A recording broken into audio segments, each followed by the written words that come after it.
kelawan ninggal nulungi ing eman. Makalah yang nomor 15 dawuhe Kanjeng Nabi, bagian yang pertama, Kanjeng Nabi itu menyebutkan tentang tanda-tandanya orang yang akan celaka. Ya nek celaka niku ya otomatis mlebu neraka. Utawa nek nang donya cilaka di dalam dunia ya akan menghadapi berbagai macam kesulitan. Ya. Di antara orang-orang tandanya orang-orang cilaka niki tondo. Tondo itu kalau dimisalkan ke penyakit itu merupakan gejala. Ya. Kalau gejala itu tidak sampai sembuhkan, maka penyakit itu akan menjadi penyakit yang asli. Paham? Nah, sama halnya dengan seperti ini. Jadi tandanya orang cilaka, tandanya orang yang akan menemui kesulitan, akan menemui beberapa azab. Azab ae lah, ojo beberapa azab, sawangane cik akeh. Orang akan menemui azabe Gusti Allah. Niku tandanya ada 3. Tandanya ada 4. Lah, niku kan tanda. Berarti kalau misalkan ini tanda, itu kan sama seperti halnya tadi gejala. Lah otomatis gejala ini harus sampai hilangkan dulu supaya sampai tidak terjerumus atau tidak terserang penyakitnya. Nah, mumpung durung terserang, apa penyakitnya? Ya kena azab Gusti Allah atau menjadi orang yang cilaka. Nah, penyakitnya apa? Gejala penyakitnya itu yang pertama, nggih. Melupakan dosa yang sudah lalu atau yang telah dilakukan. Orang kalau lupa dengan dosa yang dilakukan, maka bagaimanapun juga orang itu akan mengulang dosa itu lagi. Yang dimaksud lupa di sini itu begini, dengan tanpa meminta maaf kepada Gusti Allah atau meminta ampunan nanggone Gusti Allah. Nah, itu yang perlu dicatat. Karena memang ada lupa dengan dosa itu ya pancene lali. Ya, karena memang dia itu lupa dengan sendirinya. Nah, kalau lupa dengan sendirinya tanpa dimintai ampunan nanggone Gusti Allah, ini kan masih tercatat. Setiap amal manusia itu semuanya dicatat oleh Gusti Allah.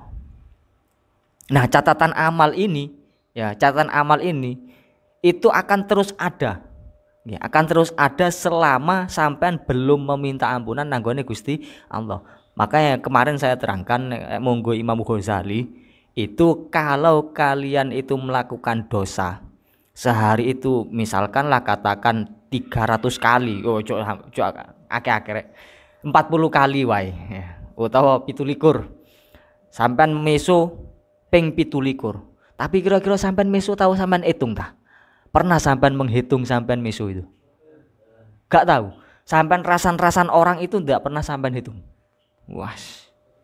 Ya ini kacau ini. Ini tanda-tanda, ini gejala nih. Ya, gejala ini. Hitungan sampean ngrasani wong sedina iku entek wong pira? Hitungan. Berapa orang yang sampean makan? Yang sampean rasani itu berapa orang? Sampean hitung. Oh, tonggoku sing iki, koncoku sing iki, hitungan semua. Semua orangnya hitungan. Wes, ya. Nah, setelah sampean hitung, kemudian sampean minta ampunan nanggone Gusti Allah. Sampean minta ampunan nanggone Gusti Allah, terus nek kok umpama dosae niku dosa ngrasani, sampean minta maaf kepada yang bersangkutan. Apa kok perlu minta maaf kepada yang bersangkutan? Sampean sebenarnya sampean ngerasani orang itu bukan terus kemudian sampean membuat salah kepada dia, bukan. Pada hakikatnya jenengan itu sampean itu melakukan kesalahan, yang salahnya itu sampean nanggone Gusti Allah. Lah kenapa perlu untuk meminta maaf kepada orang? Itu salah satu bentuk sampean dalam menghadapi agar tidak mengulang kesalahan yang sama.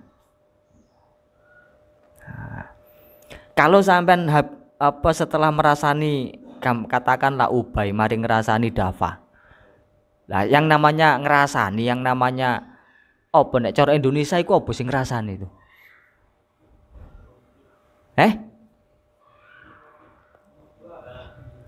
Hibah iku Arab, Cung. Arab kuwi, Cung. Apa? Hah? Gosip. Ya wis sakarepmu wis. Ubay gosip nanggone Dafa. Terus Ubay sadar bahwasanya dia itu telah melakukan pelanggaran kepada Gusti Allah. Artinya dia melakukan kemaksiatan nanggone Gusti Allah. Maka terus kemudian si Ubay ini minta maaf nanggone Gusti Allah, minta ampunan. Kalau memang sampean itu tobatan nasuha, maka sampean tidak boleh untuk melakukan kesalahan yang sama.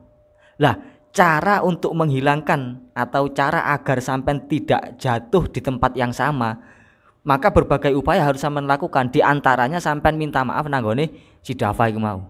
Fungsinya apa? Kalau sampean minta maaf ke Dafa, terus sampean njaluk sepuro, "Wah, sepurane ya. Saya tadi sudah menggosipi sampean." Nah, loh, apa salah saya sampean gosipi? Apa yang sampean gosipi tentang saya? Begini dan begitu wis. Saya nggak bahas masalah dosa sama ganjarane wong sing digosipi dan orang gosipi ya. Ini masalah sampean carane untuk meminta maaf, apa untuk menghindari kesalahan yang sama. Ketika sampean minta maaf ke Dafa, otomatis saya yakin kalau sampean manusia yang memiliki hati nurani, sampean akan merasa malu di depan dia. Ya enggak? Lah itu salah satu jalan. Kalau sampean merasa malu, maka sampean satu ketika mau ngerasani maneh, mau menggosip lagi tentang dia, itu sampean akan malu, akan berpikir seperti ini. Kalau saya menggosipi anak ini lagi, terus saya minta maaf lagi, ya paling dilokno karo areke. Duh, njaluk sepuro tok tapi bolan baleni. Ini njaluk sepuro temen apa guyonan kan. Ngejak geger ah. Paling seperti itu kan ya. Itu upaya untuk tidak mengulangi kesalahan yang sama. Oh nih, ingat nggih. Jadi melupakan dosa yang telah dilakukan itu merupakan tanda-tanda dari orang itu cilaka. Ini yang pertama. Lalu catatan pangeran itu sangat detail sekali.